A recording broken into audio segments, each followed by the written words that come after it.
Capítulo 7. Me pregunto por qué Pontevin no hace públicas estas ideas tan interesantes. Sin embargo, ese historiador doctorado en letras, que se aburre en su despacho de la Biblioteca Nacional, no tiene muchas cosas que hacer. ¿Acaso le importa a un bledo dar a conocer sus teorías? Sería decir poco. Le horroriza. El que hace públicas sus ideas corre el riesgo, en efecto, de convencer a los demás de su verdad, de influirles y por lo tanto de encontrarse en el papel de aquellos que aspiran a cambiar el mundo. Cambiar el mundo. Qué monstruoso propósito para Pontevin. No porque el mundo sea admirable tal como está, sino porque cualquier cambio conduce inevitablemente a lo peor y porque desde un punto de vista más egoísta, cualquier idea hecha pública se volverá tarde o temprano contra su autor y le confiscará el placer de haberla pensado. El caso es que Pontevin es uno de los grandes discípulos de Epicuro e inventa y desarrolla sus ideas tan solo por gusto. No desprecia la humanidad, que es para él una fuente inagotable de reflexiones alegremente maliciosas, pero no siente el mínimo deseo de establecer un contacto demasiado estrecho con ella. Se rodea de un grupo de amigos que se reúnen en el café Gascón y le basta con esa pequeña muestra de la humanidad. Vincent es el más inocente y el más conmovedor de sus compañeros. Siento por él mucha simpatía y solo le reprocho, con un poco de celos, por cierto, la adoración juvenil y a mi juicio excesiva que siente por Pontevin. Pero incluso esta amistad tiene algo de conmovedor. Vincent es feliz cuando está a solas con él porque hablan de muchos asuntos que le cautivan, de filosofía, de política, de libros. Vincent derrocha ideas curiosas y provocadoras, y Pontevin, también el cautivado, corrige a su discípulo, le inspira, le anima.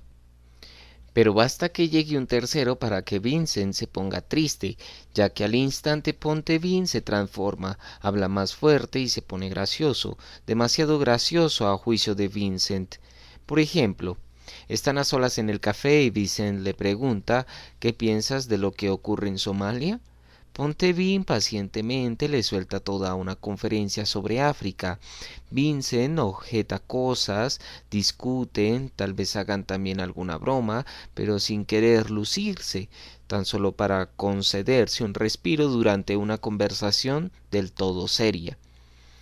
Llega Machu acompañado de una bella desconocida. Vincent quiere seguir la discusión, pero dime, Pontevin, ¿no crees que te equivocas al pretender que... y desarrolla una interesante polémica contra las teorías de su amigo? Pontevin hace una pausa. Es un maestro de las largas pausas. Sabe que sólo los tímidos las temen y que se precipitan cuando no saben qué contestar en frases apuradas que les ridiculizan. Pontevin sabe callar tan soberanamente que incluso la Vía Láctea, impresionada por su silencio, espera impaciente la respuesta. Sin decir palabra, mira a Vincent, quien, no se sabe por qué, baja púdicamente los ojos, luego, sonriendo, mira a la señora y una vez más se vuelve hacia Vincent con la mirada cargada de simulada solicitud. Tu manera de insistir en presencia de una dama sobre pensamientos tan exageradamente brillantes da fe de un inquietante fluir de tu libido. En la cara de Machu asoma su ya célebre sonrisa de idiota. La bella dama pasea sobre Vincent una mirada condescendiente y malignamente regocijada, y Vincent se ruboriza, se siente herido. Un amigo que hace un minuto se mostraba atento con él, de pronto está dispuesto a ponerle en una situación incómoda con la única finalidad de deslumbrar a una mujer. Luego llegan más amigos, se sientan, charlan. Machu cuenta anécdotas. Mediante observaciones muy secas, Gohart exhibe su erudición libresca. Algunas mujeres dejan oír su risa. Pontevin se mantiene en silencio, espera. Tras dejar madurar suficientemente su silencio, dice: La chica con quien salgo exige continuamente de mí un trato brutal. Dios mío, ¿cómo sabe decirlo? Incluso la gente sentada en las mesas de al lado se han callado y escuchan. La risa se estremece en el aire impaciente. ¿Qué habrá tan gracioso en el hecho de que su amiguita le exija un trato brutal? Todo debe residir en el sortilegio de la voz, y Vincent no puede evitar sentir celos, dado que la suya, comparada con la de Pontevin, es como un pobre pífano que se empeña en competir con un violonchelo.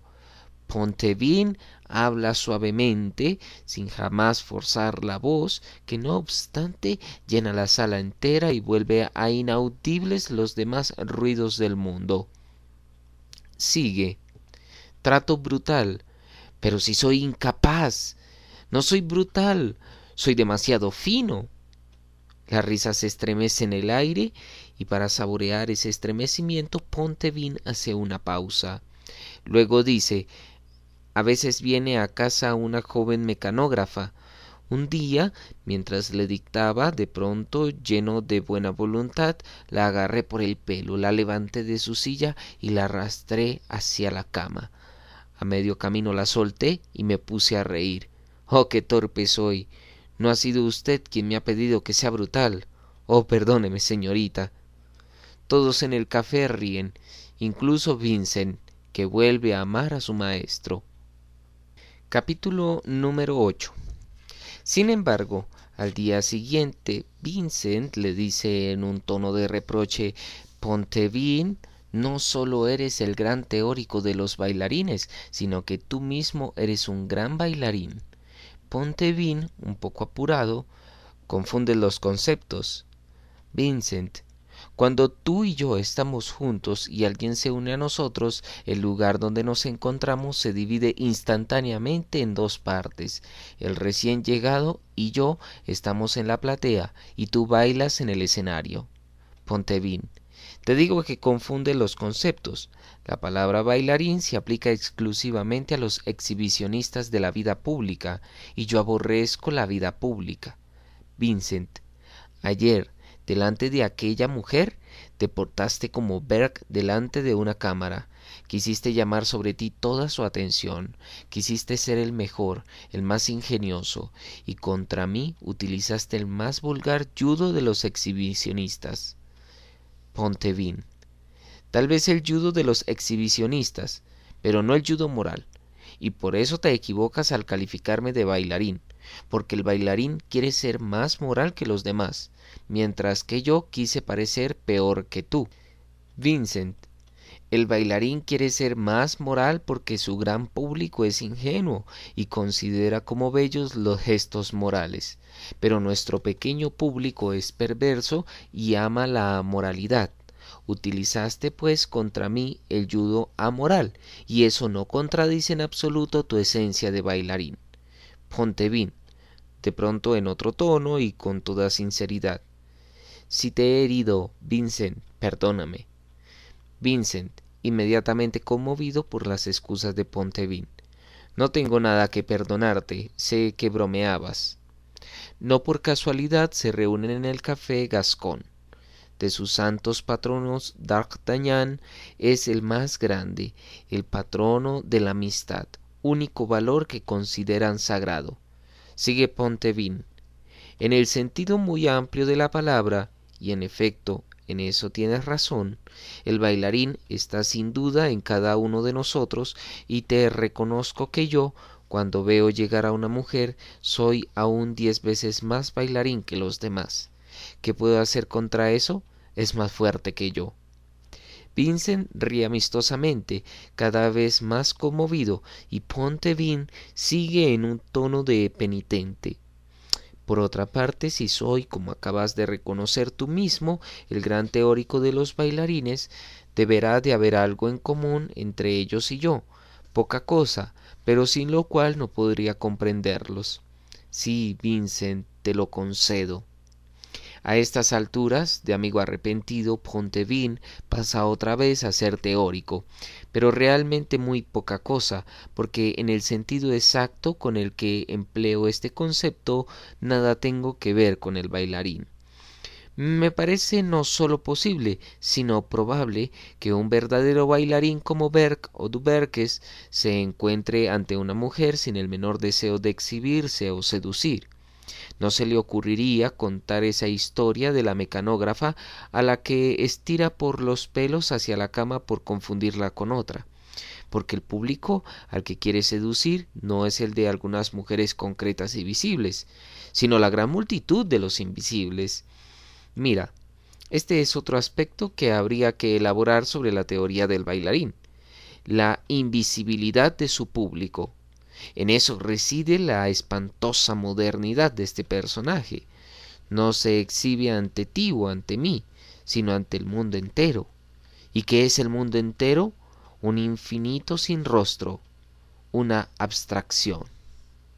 En medio de su conversación llega Gohart acompañado de Machu, quien desde la puerta se dirige a Vincent. Me dijiste que te habían invitado al Congreso de los Entomólogos. Tengo noticias para ti. Berg también irá. Pontevin. ¿Otra vez? Está en todas partes. Vincent. ¿Y qué tiene que ver él con eso? Machu. Como entomólogo debería saberlo. Gohart. Cuando era estudiante frecuentó durante un año la Escuela de Altos Estudios de Entomología. Durante el Congreso se le nombrará entomólogo de honor. Pontevin. Habrá que ir a armar jaleo. Luego volviéndose hacia Vincent. Debes colarnos a todos. Capítulo 9. Vera duerme ya. Abro la ventana que da al parque y pienso en el recorrido que hicieron Madame de T y su joven caballero al salir del castillo en plena noche, en aquel inolvidable recorrido en 3 etapas. Primera etapa. Pasean del brazo, conversan, luego encuentran un banco en el césped y se sientan siempre del brazo y conversando siempre. Es noche de luna. El jardín baja en bancales hacia el Sena, cuyo murmullo se une al de los árboles. Intentemos captar algunos fragmentos de la conversación. El caballero pide un beso. Madame de T contesta: sí, me gustaría. Usted se sentiría demasiado halagado si se lo negara. Su amor propio le haría creer que le temo.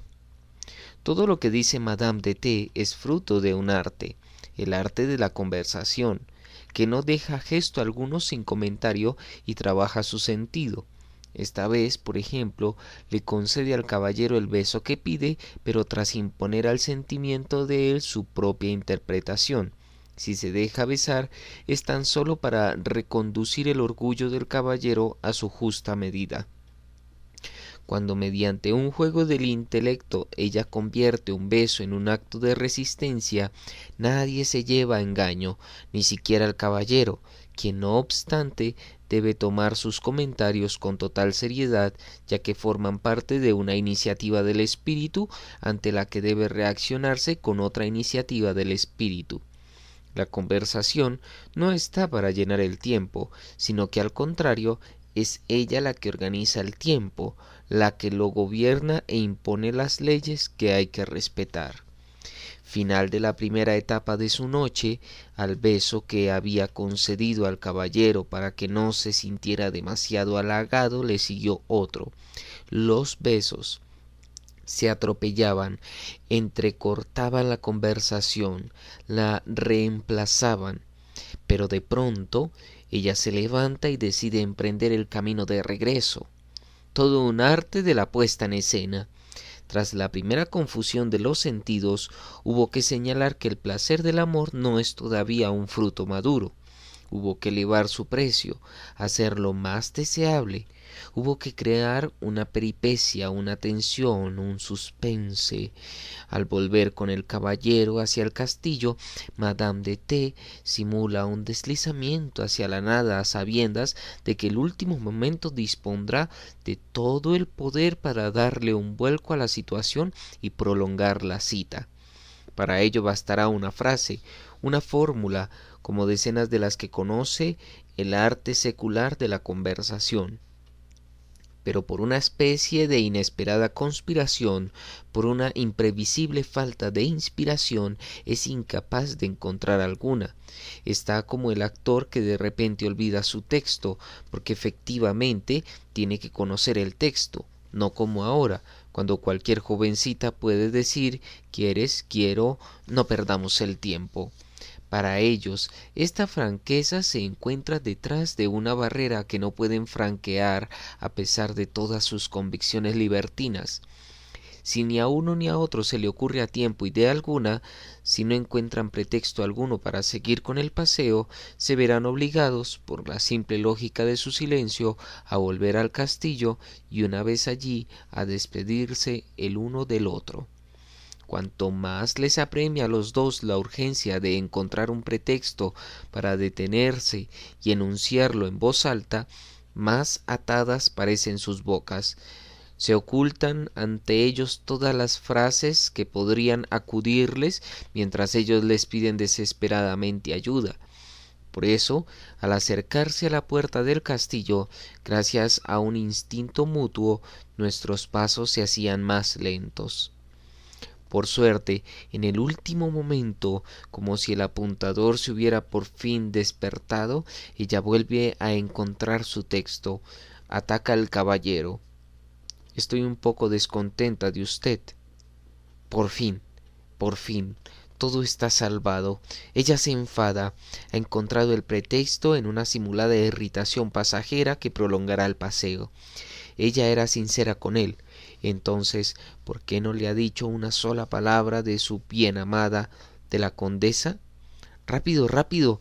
Hay que dar explicaciones. Hay que hablar. Se reanuda la conversación y se aleja otra vez del castillo por un camino que, esta vez, les llevará sin tropiezos al abrazo del amor. Capítulo 10. Mientras conversa, Madame de T va acercando el terreno, va preparando la siguiente etapa de los acontecimientos, dando a entender a su acompañante qué debe pensar y cómo debe actuar. Lo hace con finura, con elegancia e indirectamente, como si hablara de otra cosa.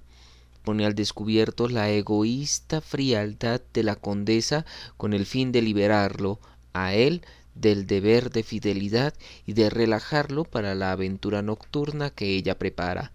Organiza no sólo el futuro inmediato, sino también el futuro más lejano, insinuándole al caballero que de ningún modo ella quiere entrar en competencia con la condesa, de la que él no debería querer separarse. Le da una clase condensada de educación sentimental, le enseña su filosofía práctica del amor, que hay que liberar de la tiranía, de las reglas morales y proteger mediante la discreción, la suprema virtud de todas las virtudes. Consigue incluso explicarle con la mayor naturalidad cómo deberá comportarse al día siguiente con su marido. ¿Se sorprende usted en semejante espacio tan razonablemente organizado, acotado, trazado, calculado, medido? ¿Hay algún resquicio para la espontaneidad, para la locura? ¿Dónde está el delirio? ¿Dónde la ceguera del deseo? Le Morpheus que idolatraron los surrealistas. ¿Dónde está el olvido de sí? ¿Dónde quedan todas esas virtudes de la sinrazón que han formado nuestra idea del amor? No, aquí no tienen nada que hacer, porque Madame de T es la reina de la razón, no de la despiadada razón de la marquesa de Merteuil, sino la reina de una razón dulce y tierna, de una razón cuya misión suprema es la de proteger el amor. La veo conduciendo al caballero en la noche de luna. Ahora se detiene y le enseña los contornos de un tejado que se desdibuja en la penumbra. Ah, de cuántos momentos voluptuosos habrá sido testigo este pabellón. Qué pena, le dice ella, que no lleve encima la llave.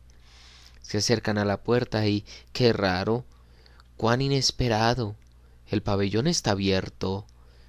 ¿Por qué le habría dicho que no llevaba encima la llave? ¿Por qué no le habrá informado enseguida de que ya no cierran el pabellón? Todo está concertado, maquinado, todo es artificial, todo está puesto en escena, nada es sincero, o por decirlo de otra manera, todo es arte. En tal caso, arte de prolongar el suspense, mejor aún, arte de mantenerse el mayor tiempo posible en estado de excitación. Capítulo 11. No encontramos en la novela de Denon descripción alguna del aspecto físico de Madame de T. Algo, sin embargo, me parece seguro. No puede ser delgada. Supongo que tiene una cintura redonda y flexible. Con estas palabras caracteriza Laclos al cuerpo femenino más codiciado de las amistades peligrosas, y que la redondez del cuerpo da lugar a la redondez y a la lentitud de los movimientos y de los gestos. Emana una suave ociosidad, posee la sabiduría de la lentitud y maneja toda la técnica de la deceleración. Da prueba de ello, en particular durante la segunda etapa de la noche, que pasan en el pabellón. Entran, se besan, caen en un sofá, hacen el amor. Pero todo esto fue demasiado brusco. Sentimos nuestro descuido. Demasiado ardiente, se es menos delicado, se apresura uno al goce confundiendo todas las delicias que lo preceden. Los dos perciben inmediatamente como un fallo la precipitación que les hace perder la suave lentitud, pero no creo que les sorprenda a Madame de T.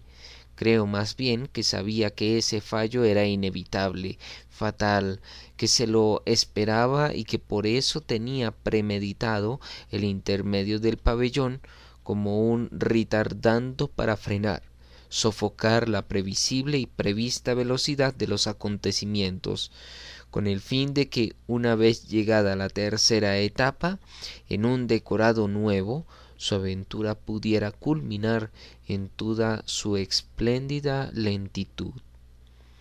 En el pabellón, ella interrumpe el amor, sale con el caballero, pasea otra vez con él, se sienta en el banco en medio del césped, reemprende la conversación y luego lo conduce al castillo, a la alcoba secreta contigua a sus aposentos.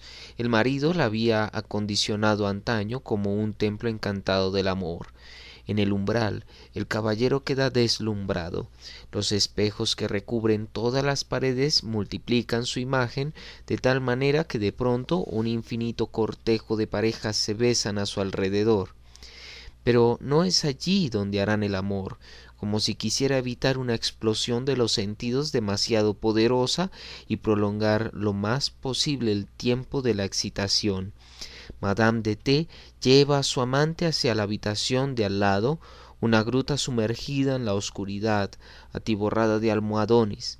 Allí es donde hacen el amor, larga y lentamente, hasta el amanecer.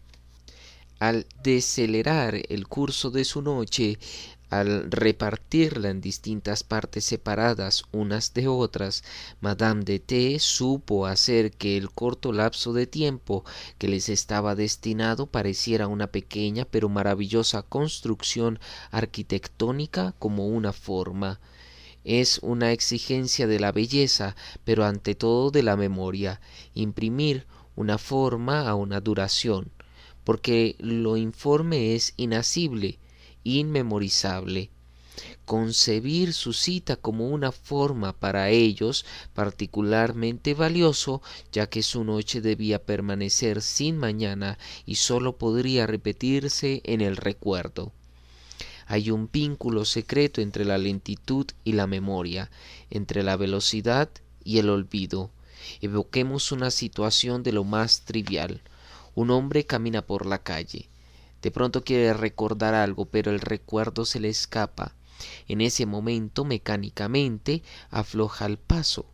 Por el contrario, alguien que intenta olvidar un incidente penoso que acaba de ocurrirle acelera el paso sin darse cuenta, como si quisiera alejarse rápido de lo que en el tiempo se encuentra aún demasiado cercano a él. En la matemática existencial, esta experiencia adquiere la forma de dos ecuaciones elementales. El grado de lentitud es directamente proporcional a la intensidad de la memoria. El grado de velocidad es directamente proporcional a la intensidad del olvido. Capítulo 12. Durante la vida de Vivant Denon, probablemente tan solo un reducido círculo de iniciados sabía que él era autor de Point du lendemain, y solo mucho tiempo después de su muerte se aclaró el misterio para todo el mundo y con toda probabilidad definitivamente. El destino de la novela se parece, pues, extrañamente a la historia que cuenta.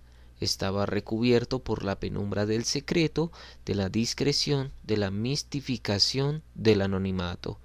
Grabador, dibujante, diplomático, viajero, experto en arte, animador de salones, hombre con una notable carrera, Denon nunca reclamó la propiedad artística de la novela. No es que rechazara la gloria, sino que ésta significaba entonces otra cosa. Imagino que el público por el que sentía interés, al que deseaba seducir, no era la masa de desconocidos que codicia el escritor de hoy, sino la reducida compañía de aquellos a quienes él podía conocer y estimar personalmente. El placer que le produjo el éxito entre sus lectores no es muy distinto al que pudo sentir ante los pocos oyentes reunidos a su alrededor, entre los que él destacaba por su brillantez. Está la gloria de antes de la invención de la fotografía y la de después. El rey checo Václav en el siglo XIV se entretenía frecuentando las posadas de Praga y charlando de incógnito con la gente del pueblo. Disfrutó a la vez de poder, gloria y libertad. El príncipe Carlos de Inglaterra no tiene ni poder ni libertad, pero sí una inmensa gloria. Ni en la selva virgen, ni en su bañera metida en un búnker 17 pisos bajo tierra, puede escapar a los ojos que le persiguen y le reconocen. La gloria le ha arrebatado toda su libertad y ahora él lo sabe. Sólo los espíritus totalmente inconscientes pueden hoy en día consentir en llevar voluntariamente tras ellos los cascabeles de la celebridad. Ustedes dirán que si ha cambiado la naturaleza de la gloria, en cualquier caso solo concierne a algunos privilegiados. Pues se equivocan, porque la gloria no concierne tan solo a la gente famosa, concierne a todo el mundo. Hoy la gente famosa está en las páginas de las revistas, en las pantallas de televisión, invade la imaginación de todo el mundo, y todo el mundo se preocupa, aunque solo sea en sueños, por la posibilidad de convertirse en el objeto de semejante gloria, es decir, no la del rey Václav, que frecuentaba las tabernas, sino la del príncipe Carlos, oculto en su bañera 17 pisos bajo tierra. Esta posibilidad acompaña como una sombra a cada cual y cambia su tipo de vida, porque, y esta es otra definición elemental muy conocida en la matemática existencial, cada nueva posibilidad de la existencia, incluso la menos probable, transforma la existencia entera.